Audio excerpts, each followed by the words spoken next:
My career's been in politics. I've been doing it since 1975, most of it in the labor movement. Recently retired as political director of the AFL-CIO. During my time there, I really took a great interest in increasing our ability to understand how politics work and what works both at tactical level and strategic level. Been instrumental in starting a number of organizations along the way, including Catalyst, which is the national voter file for progressives in labor, the Analyst Institute, which is dedicated to understanding what works and what doesn't. More recently, the Research Collaborative, which focuses on how people understand and are processing the rise of fascism and threats to democracy here, the Defend Democracy Project, which provides sort of strategic communication and works with the media and press on those issues. And in the last few years, have also started writing a Substack, Weekend Reading, where I talk about all those kinds of issues. And so how did polling play a role? Like that feels like a thing that people come to talk to you about quite a bit. It's a thing you did for the AFL-CIO. How did you get into polling? I feel like I've watched polling progress and then regress. The polling, a few decades ago, was really mostly understood to be a tool to a very useful tool in running better campaigns. And it was one tool in a toolbox that helped people who were campaigning figure out what to do and what's working and that sort of thing. Over the last decade or so, as it's become just ubiquitous in the media, it's been used as now sort of the only way to understand what's happening in America. And that represents a real departure in sort of epistemology from sort of all of human history. Mm. And it's really taking the political debate and people's choices about how to show up in this fraught moment in very dangerous and wrong directions because it's such a limited tool and it has such weaknesses, such known blind spots. Well, and you wrote about this in one of your posts on Weekend Reading, "A Cure for Mad Pole Disease," which is, Yeah. um, talking about other evidence like administrative records, other sources of data, real world Mhm. observations, and a variety of other things. And it made me think about. Sorry, I have to look at it to remember the name of the book, but it's called "How Yeah. Data Happened," and this kind of conversation about the turn from almost kind of ethnographic statistics, information about the state, into this very quantified thing. And then later, obviously, polling and surveys and that sort of stuff. What do you think is driving that? Why? I mean, it seems obvious to me. I went to journalism school. It seems obvious to me that you wouldn't report on a single source. So why would Right. you report on a single poll? Right. Right. And I'm glad to hear you say that because it is striking how the journalistic standards that serve, I think, us very well, like disappear when it comes to polling. Right. Mm. I mean, like at the extreme, it's, a media organization does a poll, it comes up with some crazy result. And if you continue your analogy, it would be like you had a source who told you something that was fantastical, right? You wouldn't feel an obligation to report what the source says because you heard the source say it.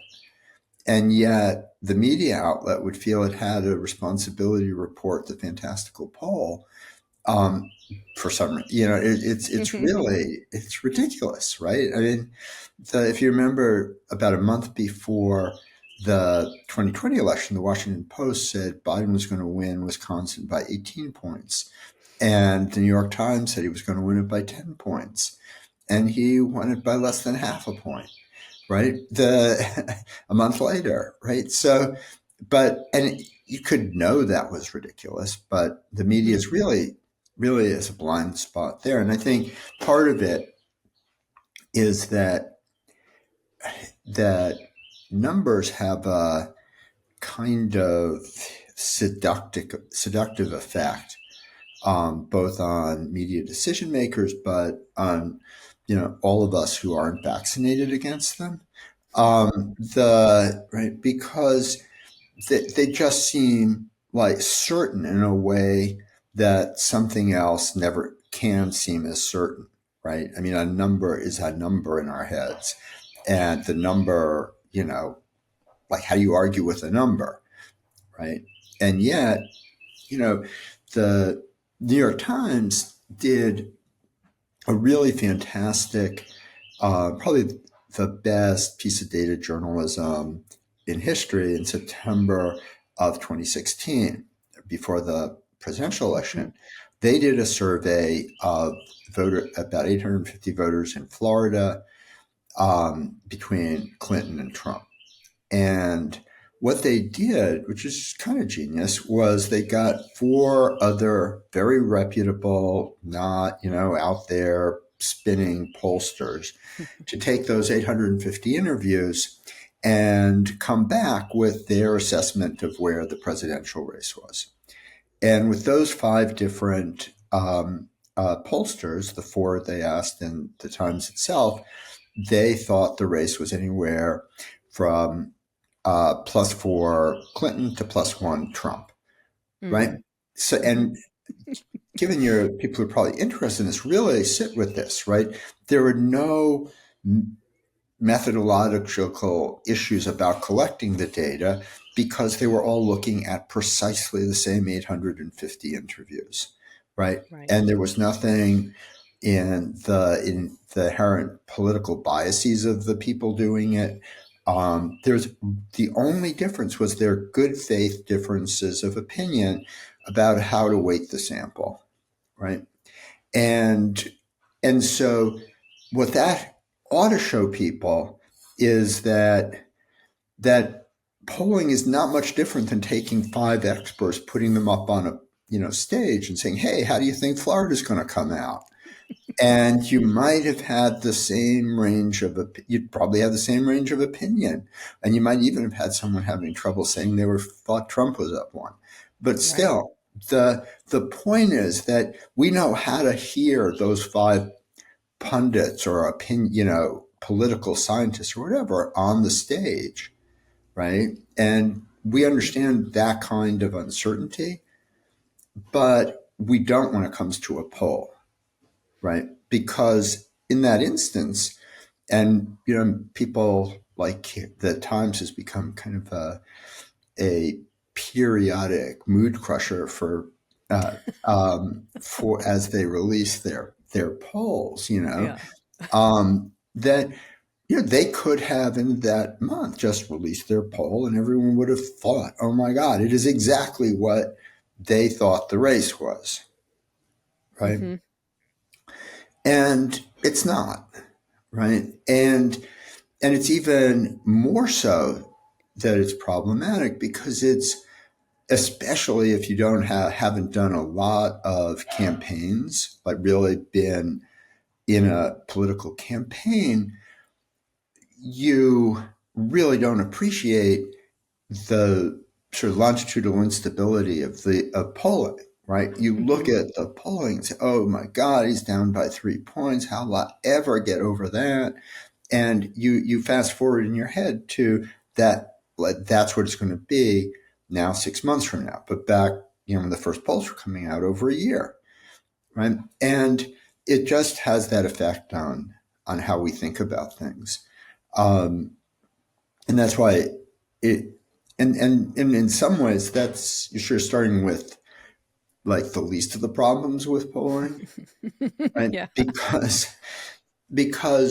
like that just like is probably like responsible for in the general public responsible for more visits to psychiatrists or something, right? It, like for anxiety relief.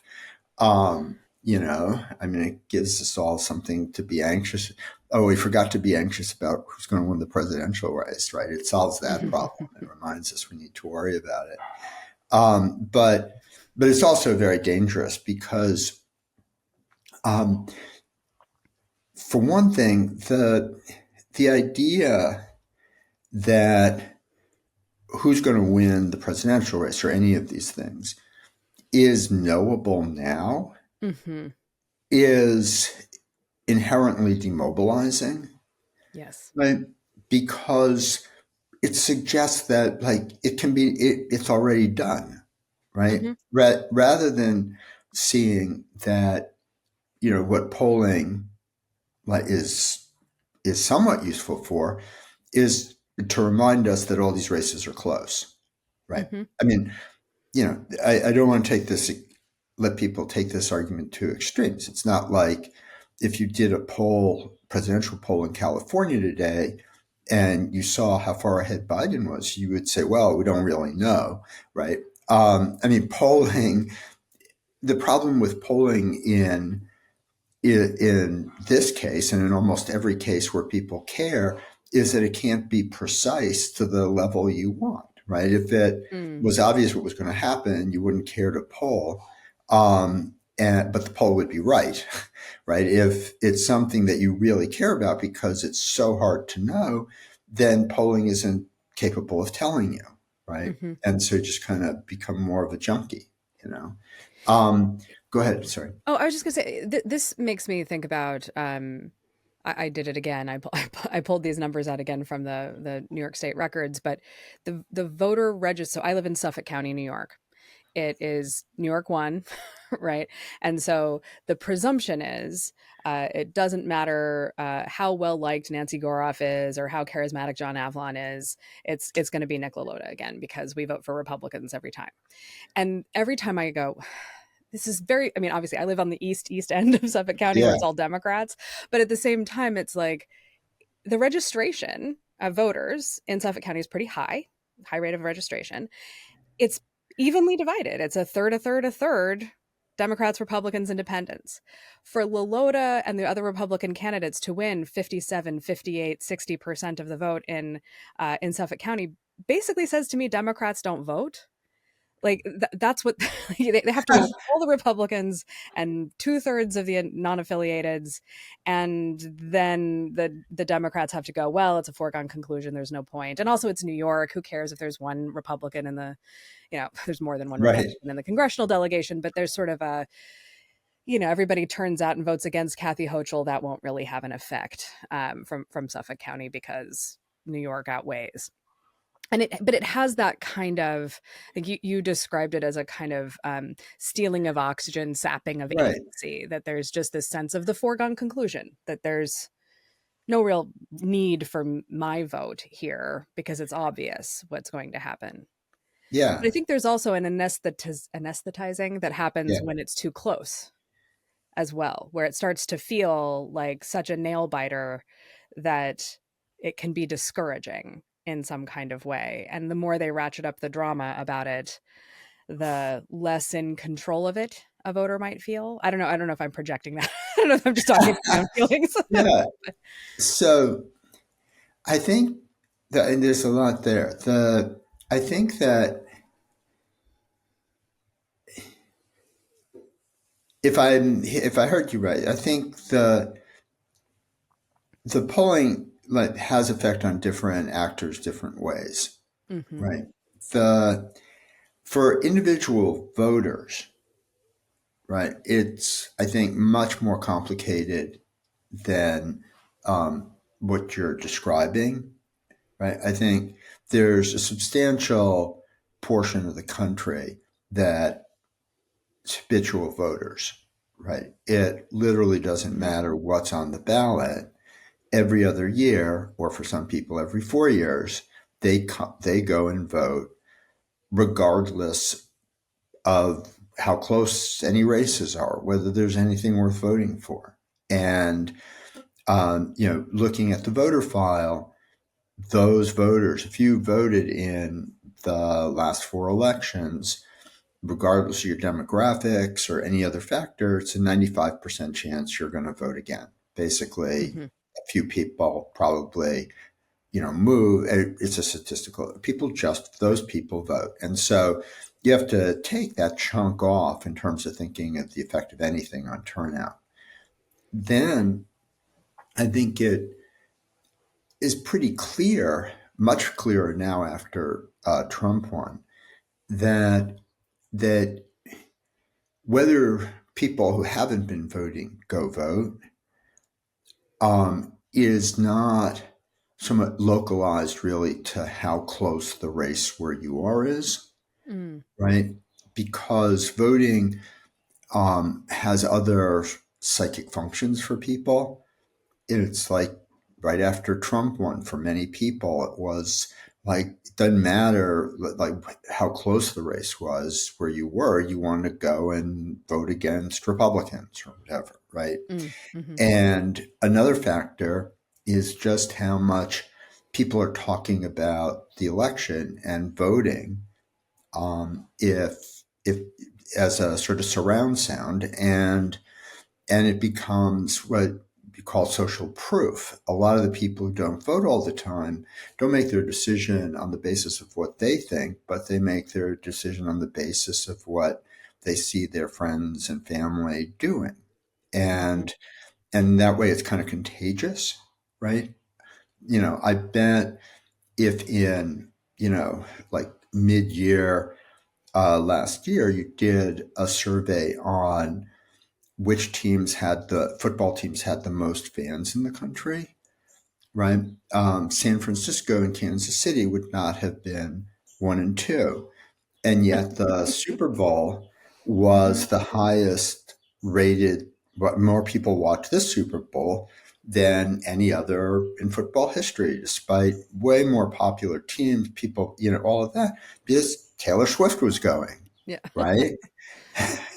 And and that made it a social thing, right? Yeah. And so it had nothing to do with like what people anticipated it to be a good game or not, right? Right. And voting's a lot like that, right? It's when and even without a Taylor Swift, which is kind of, I guess, Donald Trump in this analogy, it still is the case that that the habitual voters are the people who watch every football every Sunday, right? Mm-hmm. The others are people who show up for the Super Bowl party, right? Yeah. And are really sensitive to how cool a party it looks like it's going to be, right? And so I Right. think all that kind of, and a lot more, and I think also now these days just the clear stakes have a lot more to do with whether people actually show up than what too many campaigns sort of put a lot of effort into, which is saying, oh, your vote's going to matter, your vote's going to matter, right? At a certain level, Mm. we all know it's almost impossible that our vote will matter, in the sense that the election will be It'll be decided by one determinative. vote, Yeah. right? Where the polling does matter, and these are the places where it's really important in terms of this, is it determines which races those with a lot of resources put resources to, right? Mm-hmm. There are a lot of the parties, outside groups, stuff like that. They can decide to like go to your district or not, Mm-hmm. right? And and there it's a more calculating decision where polling is an input. Yeah. I mean, that was something even that there's a what is it? Vote Save America, the crooked media thing, and Yeah, I was just curious, like which districts are in there, and there are districts on Long Island that are in their yeah, investment cluster. Mine's not one of them, and and I understand why the margins are tighter in Nassau County. Like it's a closer run race. It feels therefore more winnable. Um, yeah. And but it one is thing though interesting to that think about how those investments get made based on what the polls yeah, look like. yeah, I was going to say that I think to a great extent the polling in our current era has worsened those kinds of decisions, Mm, because the very sort of fallibility of them creates illusions of winnability when they don't exist, right? Mm. And end up sending literally hundreds of millions of dollars to the wrong places, right? And it comes from another one of the sort of implicit assumptions in the way polls are interpreted, which is that sort of whatever that set of 1,000 people or whatever are thinking that day is kind of like sui generis. It has nothing to do. There's nothing you need to know about what that person did in the past or like the context that they're going to be making their decision or any of those kinds of things. Hmm. And so you can, if you're only going to, if you're deciding that instead of sort of looking at the whole landscape, you're going to get yourself a pinhole to look at it through, right? Then you can think that Jamie Harrison could be Lindsey Graham, right? You Mm. could, believe all these things that you really wish would happen, but that if you actually did step back, right, the idea of like him winning in South Carolina like would have been so ahistorical. I mean, it would mean no one like takes steps back and says like, what would that actually look like? And and that's a problem, right? Because it Yeah. just sends, as I say, and it really prevalent on the Democratic side, all these resources to, beat Ted Cruz the last time, or, things that we should have a lot more skepticism for. Well, and I wonder about, well, I have two things I want to ask you about. So maybe I'll start with Yeah. the thing that made me go, I have got to find someone who knows him, which is this line you wrote in Madpole Redux, which was Madpole Disease Redux, which was Americans know the difference between answering a survey and casting a ballot, even if the polling industrial complex and pundits don't. Right. And I just think that's I think that is when you actually talk to voters. I've done a handful of voter focus groups. Like, I think that's observably true when you're talking to Right. them. My example for this is always the handful that I did was in the early-ish spring in Pennsylvania. And so when you go to the Philadelphia collar counties in April and ask people how they're doing, and that was the question I asked, how are Yeah. you doing? Someone in every group shouted out potholes. Potholes is not usually an answer to the question, how are you doing? I'll start Right. there. But secondly, of course they're thinking about potholes. They just drove the turnpike to get to this focus group facility in the suburbs, Right. right? Exactly. Yeah. And it's April, right? The roads are terrible in April. Right. Um, and so like, but that's not when they're going to go vote for governor or whatever the race was that we were looking at that time. So maybe talk a bit about what that means, knowing the difference between responding to a survey and casting a ballot, because I think it's a really important distinction that gets lost. Sure. So I think the most immediate to what everybody's like stressed about is the presidential election. Hmm. And so there are a few different ways in which it's not the same thing, right? I'll do a few of them. The one is that they ask you, if the election were held today, would you vote for Trump or Biden? Right? Now, the election obviously is not being held today, right? If the election were being held today, we would have all been punished by at least a month of wall-to-wall advertising by both candidates. That would have the contest would have been sort of the main focus of the news in that period of time. People would be talking about it, right? So right off the bat, right, it is in a sort of way kind of anti-democratic in the sense that we have elections on a particular day because we want to hear both sides and have campaigns and things like that. And so, not that I think this is necessarily the best way to run a country, but the way we do is these, episodic judgments, right, which are structured to happen every 2 years, right, and are set up to be the result of this vigorous debate that goes on before them, right? And so, right off the bat, it's not the context, right? Mm-hmm. And you can see it in the most recent Times polling or any polling that people are much less informed about what's going on than they will be in October.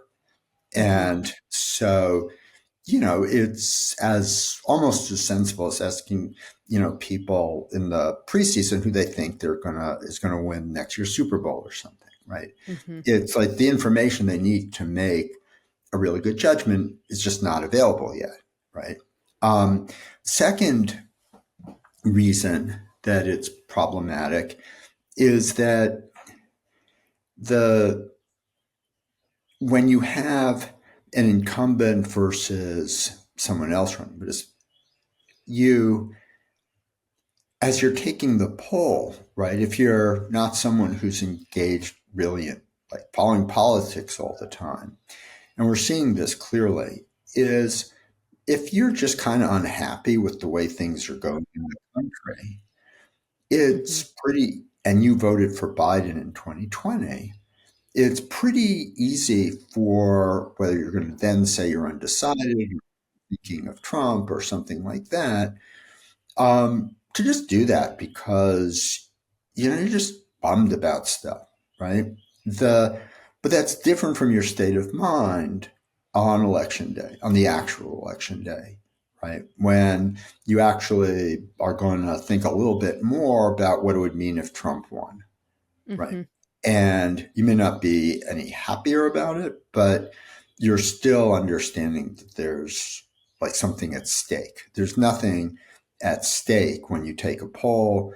And so this is not just the case here, but if you look at approval ratings for chief executives around the country, right, around the world, I'm sorry, right now, you see that like Biden is almost the least unpopular world leader at this moment, right? The world just in a funk, and that's not to say that there aren't real problems, but I'm just saying that polling is picking up that disappointment people have in the gap between their expectations for their lives and the lives that they're leading, right? Mm-hmm. And so that's getting rolled up in it as well, right? Yeah. The other thing that's really important, and it's about the difference between taking a poll and getting into a hypothetical, is that we humans are terrible at anticipating our future behavior and opinions. I mean, just it's in our DNA. It's very, Mm-hmm. very difficult, right? If you, right, did a survey and of smokers, say, and said, will you be smoking in a year or something like that, right? Then like you would always get more people saying they were going to stop Mm-hmm. than actually do, right? And it where it plays out really powerfully in politics and where polling has had like a really important impact on how we're governed. This great example is abortion, right? Where um, for more than a decade, it was polling told us that a, sort of the proportion of Americans who felt this way, that way, whatever the choices were, was really stable, and that um, that overturning Roe was not a political issue, right? Mm-hmm. And so you had, the organizations that wanted to protect women's right to choose always under this disadvantage of being told that raising it would only backfire. Right? Now, the reason that there are like other like less admirable reasons people said that, but they had polling behind them, right? And the reason is that when people were asked, how upset would you vote against a candidate who was for overturning Roe, right? That it really never showed statistically as being that important. And the reason was that no one believed that Roe could be overturned, right? So no matter how much you were asked to put yourself in that hypothetical, you really couldn't, right? Because you didn't underneath it believe that it was possible, right? That anyone would do that, that people saying it were doing anything other than being rhetorical, right? Mm-hmm. If you're listening to this podcast, you know that it didn't work out that way, Right. right? That Roe was overturned, and it's the most salient charged issue of since then, right? And it would have been before it as well if people believed that that was actually up for grabs, right? But if you think about the media coverage for the Gorsuch or Kavanaugh hearings, the voices that were saying this is going to overturn Roe were all sort of muffled by the media because they didn't believe that that was actually what this was about, right? Mm-hmm. Um, and so that's again another to the original question why it's really problematic that because people are not able, right? It's not like they're like trying to put one over on the pollster. It's the pollster putting one over on themselves, Yeah. right? To believe that you can ask people like the exact question you want to know the answer to, and that they're capable of telling you what will actually happen. Yeah. This is I have literally given talks with this idea in it of in commercial market research there's a lot of and I think there is in public opinion polling as well a lot of concern that the respondent is lying. And my experience with this as a qualitative researcher is when we start getting to inaccurate reporting from people, it's because I've asked them a question that's too hard to answer. Like Right, it's something that they don't know what time of the day they typically log into your website. Like check your analytics, right, stop asking them. Like this is not a they don't exactly. know. So they're going to think, well, I think this morning it was right before breakfast. I think I had breakfast at 8. So it Yeah, must have been like 7 4. Maybe I do that every day. I don't know. Like they sort of speculate, but without any kind of anchoring or context. And it is very interesting to think about, would you vote for a candidate who's threatening to do X or Y without assessing their estimate of the probability that that thing would ever take place, right? Like right. I think there's a certain amount even in the polling now that's like, and you wrote about the kind of media's obsession with horse race polls normalizing the abnormal. I think there's even a kind of suspension of disbelief that bad things can happen more than once. And so like you see some of this in the kind of at least the explanations for why people are like, yeah, I didn't vote for Trump last time, but I think things are bad now under Biden, so how bad could Trump be? And it's like, well, you either have evidence of how bad you think Trump could be or not, right? Like Right. you lived through it. He's not a challenger brand specifically. So there's a kind of anchoring that doesn't take place or a grounding that doesn't take place in the way these questions get asked. And so then we backfill it with some speculation about why people might feel this way. Yeah. So I want to do a small answer to part of what you said, and then really get into the other part because it's so important. The In 2004, the what we're talking about right now, the about believability, right? Um, Mm-hmm. really came home for me, which was this was when I was at the AFL-CIO, and as many pollsters do, we'd ask, "What are your most important issues?" kind of thing, and Social Security was always a pretty high up there, right? It was really important to people, and we would do testing, mail testing on different issues. And Social Security, at that point, Bush had been talking about privatizing Social Security in the second term. And we would say, about that, right? And it never moved the needle. And then he gets reelected and he starts the process of privatizing Social Security, and opposition goes off the charts, including among all the people who were not moved by our exhorting them about him going to try to privatize Social Security.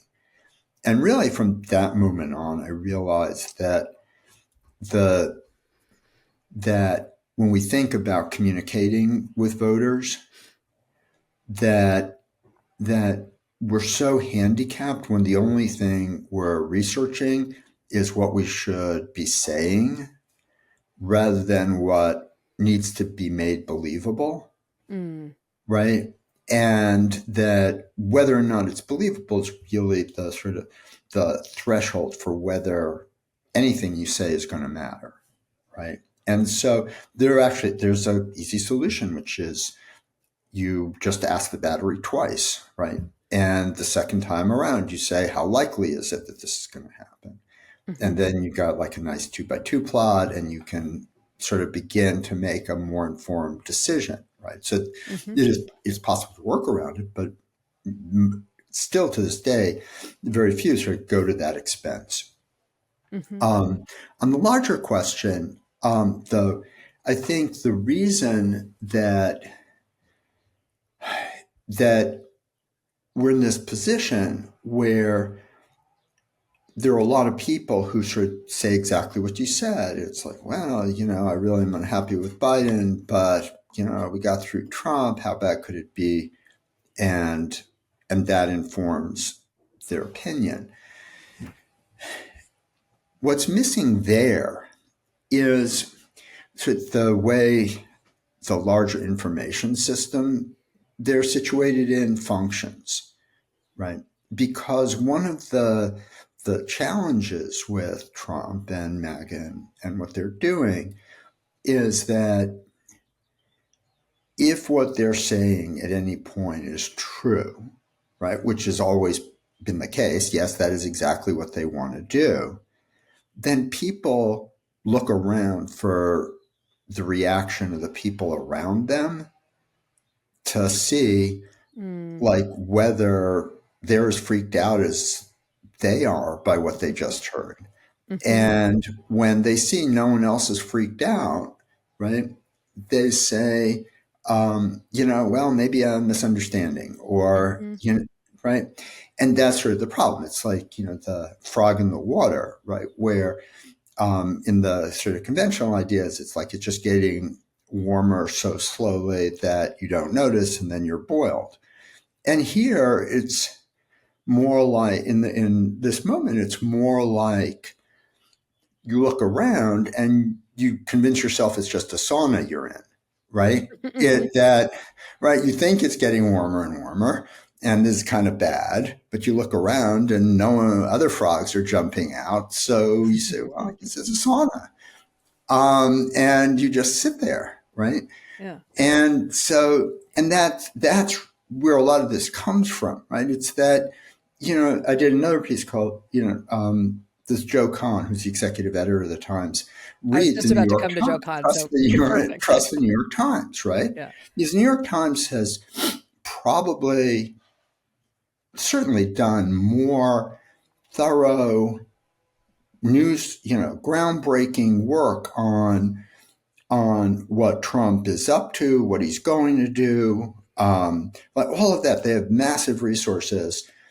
And it's as if the people who make decisions about how to talk about this election or what gets on the front page or whatever just don't read it, right? Don't read their own newspaper. And because, the example I used was this very deep, well researched story about all the specific plans that are already been laid if he's reelected to uh, deport 11 million people, including where detention centers are going to be set up, how the military is going to come into cities to round people up, all of that, right? Like that is like one of the worst things that would have happened in retrospect, 10 years from now, if it actually happens, when you look at the history of it by a factor of at least five, bigger than any other kind of similar expulsion or in U.S. history, right? And there's no follow up, right? Hmm. And beyond that, being a first order problem. The second order problem is even people who read the New York Times unconsciously discount the importance of that original story because there's nothing next, right? You just Mm-hmm. go on to the next thing, right? Now, if you sort of contrast that with people who are in the Fox information bubble, right? Um, that is not a problem, right? Mm-hmm. They have one storyline: Democrats are ruining everything, and every piece of news reinforces that. And so, while it's it's false information, right? The many people who showed up at the Capitol on January 6th, now I'm not talking about the guy with the The Viking horns. hat or Yeah. some of the Proud Boys, right? But the rank and file people who were there, in a world where what Fox was reporting was true, would probably be you or me, Mm-hmm. right? People who really did care about this fictional country, right? Right. That they were going to defend. And that doesn't happen symmetrically because in our information system, all this stuff is constantly debated, right? Are they Mm-hmm. really going to do this? Well, they're really not going to do this. Here's right, and all of that. And Mm-hmm. and so it's really difficult for people who have not been paying attention, right? Not to do where you started the question, which is you do know that you went to the grocery store and, oh my God, this thing that you needed is now more expensive, Right. right? The and you can't, you're around. So how bad could Trump have been, right? Mm-hmm. And then, um, and so of course you're going to say that, right? The other thing that sort of wraps in here that is important in terms of how people looking at polling think about what's going to happen is that the pollsters have, um, broadly speak, for this particular kind of election, two kinds of questions. There's one which is, who do you think's better on issue A or B? Mm-hmm. Who's better for the economy, Trump or Biden? And now I'm limiting like the discussion to the respondents who matter, the ones who are not just like completely going to do Biden or Trump no matter what, and are Right. not up for grabs. I'm talking about the maybe 10% who like really are up, maybe 15. But for them, right, when you ask them, when you ask, say, a Gen Zer who is never had a regular job, is like juggling two different jobs, that sort of thing. Mm-hmm. Who's better on the economy, right? That is a question that had never occurred to that person until the pollster asked them, right? Mm-hmm. And so they're going to answer something like, well, it's 6 now, so I guess, Trump must have been. But I'm equally confident that in October, they're not going to like look at their bank statement and think, "Oh my God, I need to vote for Donald Trump so that I have more money in the bank," or something like that, Mm-hmm. right? There's like no connection. On the other hand, that voter um, will or won't vote if they believe they're going to lose their health care if they don't, Mm-hmm. or if they think abortion is on the table, something very specific that's more analogous to a ballot initiative, Right. right? Where like it won't even matter to that person if they can even remember that 6 months ago they told a pollster they thought Trump was better on the economy. Mm-hmm. Yeah. Yeah. They're not holding And themselves to account for the thing they said to a pollster 6 months ago. right, Yeah. right. Yeah. But for those voters who are not habitual voters, it's saliency rather than some calculation about ideological affinity or Mm-hmm. like a report card on all the issues that they've worked on, right, is not going to be the reason they decide to vote. So talk about that because I think the world I live in, salience matters a lot, and it's about standing out. It's about giving people a reason to do something. Right. That's something that brands spend a lot of time thinking about, or should be. But it seems like it's the thing that doesn't get asked very often. I have seen it a couple of times recently where they'll ask about your top issues and then they'll ask a question that's something like, some people have a subject about which if, a candidate disagrees with them, they absolutely won't vote for them, or that, it's the kind of thing that they absolutely will go to the polls to vote about. And that reshuffles the deck every time, right? So like, I kind of laughed because I think the day of or the day after that semaphore piece with Joe Kahn talking about, well, immigration's the top issue or inflation's the top issue Right. in the polls. It's like, well, A, depends on which poll you look at. B, when you ask that a question that's more aimed at salience, you get a completely different ranking of the issues. And so suddenly the issues that he thinks aren't very important get up into the top five. Democracy and abortion are suddenly up in the top five. And now unpack what democracy means, but that decision making is based on some sort of abstracted ranking of topics, as opposed to what is actually going to motivate me to vote at all, much less, and then for one candidate or another. So maybe talk about that and like what would be a better approach to getting Yeah. at salient. No, it's another great topic to focus on.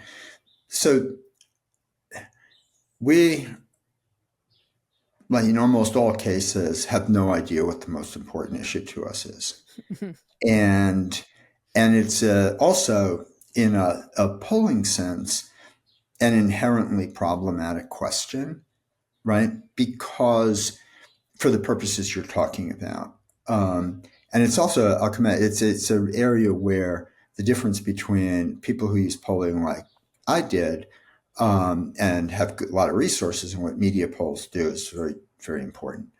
So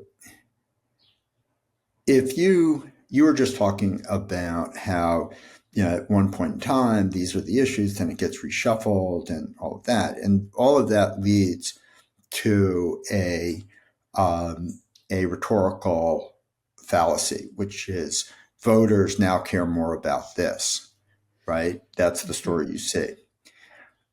The accurate statement is now more voters care about this.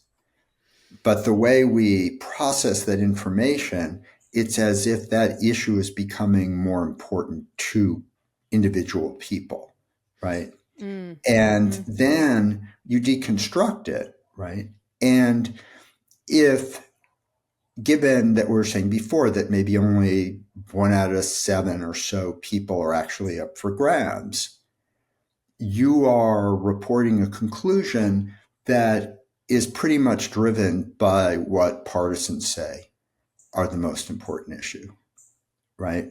Mhm. And so if Republicans decide that it's immigration and not crime, right, then the way the result of the poll is reported makes it seem like we all now think immigration is more important, Mhm. right? And so it's a complete mess. Um, I think that's a the really interesting distinction. I was talking to someone else about these rankings of issues as well, where like the most important issue, which is the wrong way to describe that, the most commonly selected issue, the most commonly right, selected issue is right, still only ever selected by 30% at most of the right. respondents. And So it's again, not widespread. It is neither a measure of, it is not reflecting that everyone thinks this way, first of all. And secondly, it is not a measure of intensity. It wasn't right, asked on a scale, right? It was exactly, like, how important is it? Yeah. right, And I think that exactly. gets And confused in the reporting a lot. always. And but it's part of the like it's symptomatic of a handicap that media pollsters have uh, that, if acknowledged, would sort of make the whole effort not worth it.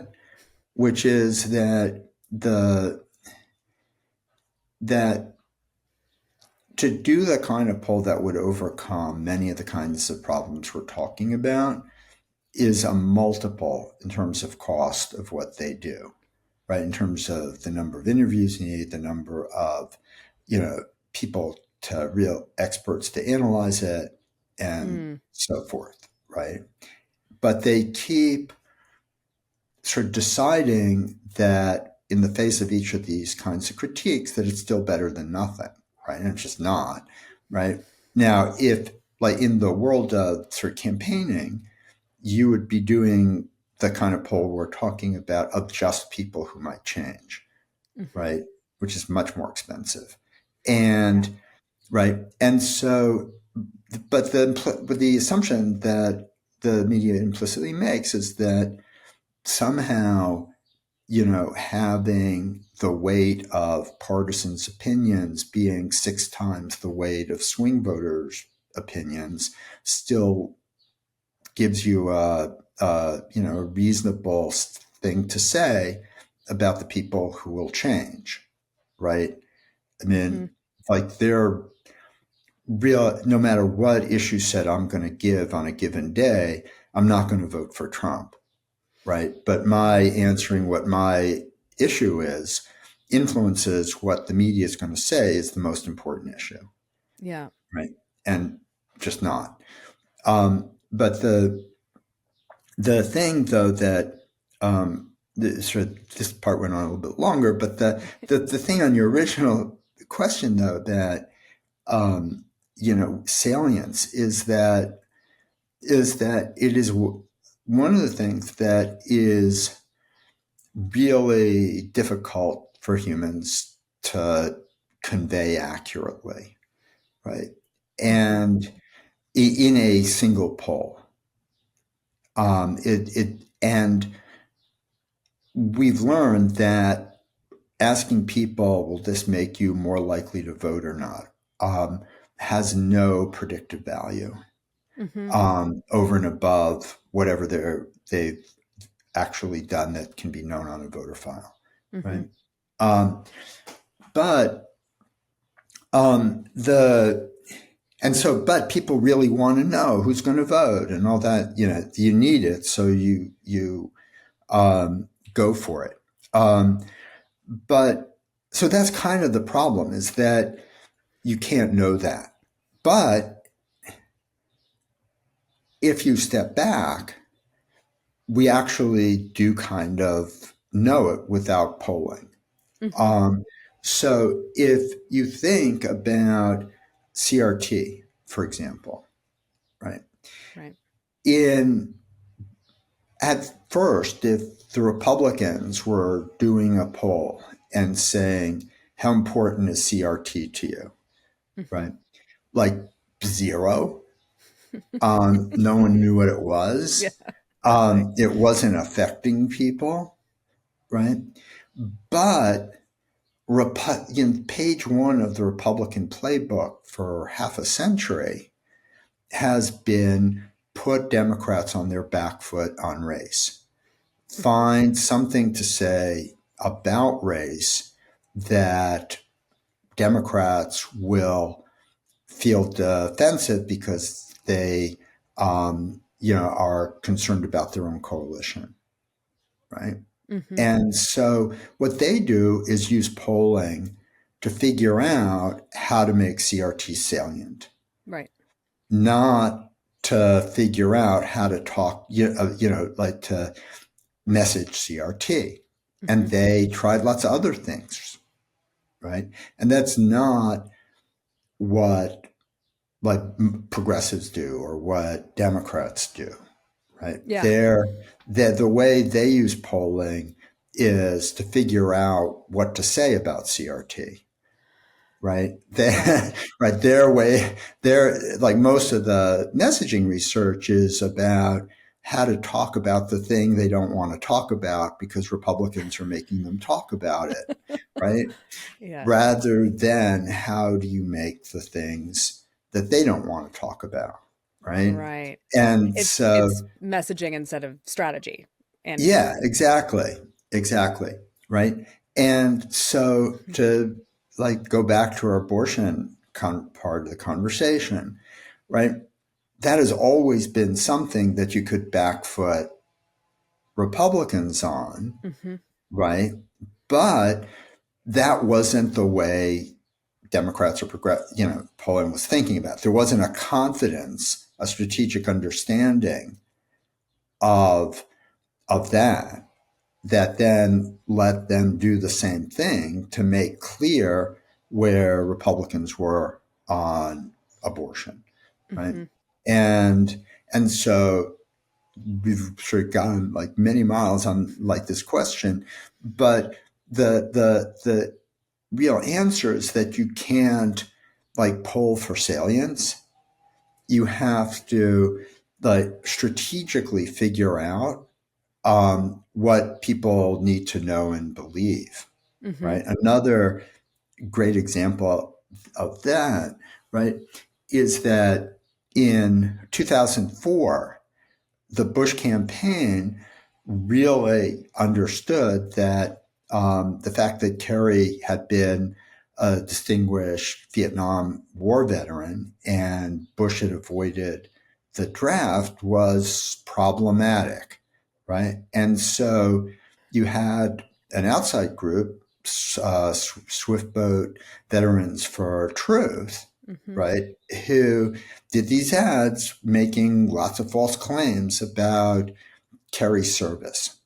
And again, it was the kind of thing where like the first ad had no impact, Hmm. right? And for a long time it had no impact until it was repeated and unchallenged enough that it you know basically collapsed one of the pillars of his campaign, Yep. right? Because they understood strategic objectives rather than being in a sort of I'm going to wake up in a Groundhog Day kind of way every day and figure out, well, what should we talk about today, right?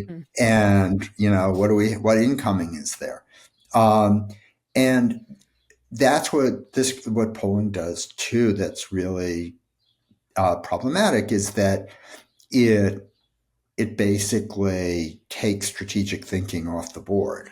Yeah. Well, and I think that to bring it back into briefly sort of the public pollster sphere, there's a whole other thing that's going on with the Yeah. campaign's own pollsters, but I think one of the things that you had in one of your pieces, the one where you talked about terrible food in such small portions, Yeah. one of my favorite lines. But uh, the idea of trying to avoid some of these pitfalls where, and obviously, like in the mind of the New York Times, the mind of Joe Kahn, he doesn't have a strategy, right? There isn't a strategy he's trying to affect apart from writing things that people want to read. And that obviously can become the view from nowhere pretty quickly. But there are other ways of getting to something where if you're really dedicated to the idea that what your strategy is giving voters the information they need to make a decision come November. If that's your purpose, Right. you have some interesting recommendations about ways to do that. Ways to actually give people information that is usable, actionable, that it matters. And some of those things have to do with whether you pull swing states or the whole country, whether you pull, how you set poll in context, how big a sample size ought to be. But maybe just talk a little bit about what, if you were going to try to improve the situation for public Oh my polling. God. I mean, in 2 minutes, Yeah. can you just tell me how you would fix it? So, Yeah. I mean, I think that if the question is how to improve public polling, right, it'd be almost like don't do it. But yeah, I mean, some of the just threshold errors that are made. The first that all the things we've already talked about today, but also, and it's actually kind of surprising it's taken this long to get here, but also that the national poll um, makes us believe that national polls matter, yeah, right? it's just not That, structurally how we do it. So I don't know. right. It's Yeah. like we are one of the most extreme federalist republics in the world, and which means that the sovereigns in this country are states, Hmm. right? Senators come from states, members of Congress come from places, electoral votes come from states. There's no national vote on anything, right? That matters. Mm-hmm. And yet, the implicit assumption of all national polling is that what we think in the aggregate in this country actually determines anything or like should matter, right? And so from literally the starting gun, right, it's giving you information about a story that doesn't matter, Mm-hmm. right? As you could see in 2020 when Biden wins by 7 million votes and we have to worry about who's going to be president, right? Right. Um, and yet that's replicated in the polling, right? But what polling and what polling misses is that the United States is better thought of as two nations Mm-hmm. with two different political ecosystems, which gets erased, right? I'm sure almost everyone who's probably listening doesn't realize that a white non-college person in a blue state voted more for Biden than a white college person in red states. The difference is in the regional difference in everything is enormous. And if you look at the urbanization of the 17 blue states versus the 25 or so red states and put it in an international context, the blue states, and remember, this is not like cherry picking. This is would be a country with about 140 million people, right? Would be almost the most urbanized country in the world. Hmm. If you look at the urbanization of red America, and there you have about almost half the country, it is literally between Bulgaria and Iran Wow. in terms of urbanization, Mm-hmm. right? And so when you look at this national result, you're saying, like, look at a poll of Bulgarians and Brazilians, right? Mm-hmm. The we would it would not compute to us, right? And yet we insist on believing that there's just one political ecosystem, that everything can be understood in an interchangeable way wherever it is in the country. Yeah. Right. And that is a real problem. Anyway, I could go on, obviously, Yeah. but there are just so many ways in which polling gives us a map where we can't help but get lost if we're trying to get to a better country.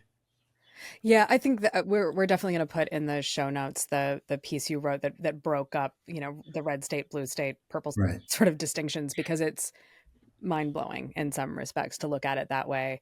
And also your idea about kind of contribution to, what does CDM stand for? It's Contribution to democratic margin. yeah, because that's also a really interesting way of thinking about, where should you poll? Like, if you're going to use your resources wisely for polling, you probably want to Right. spend your time in the right places. But I know you've got other things to get on Yeah. to, Mike. So thank you so much for talking to Yeah. me. Thank you. Really glad to talk to you. Crosstabs is hosted by me, Farah Bostic, with Paul Soldera. Production by The Difference Engine and edited by me.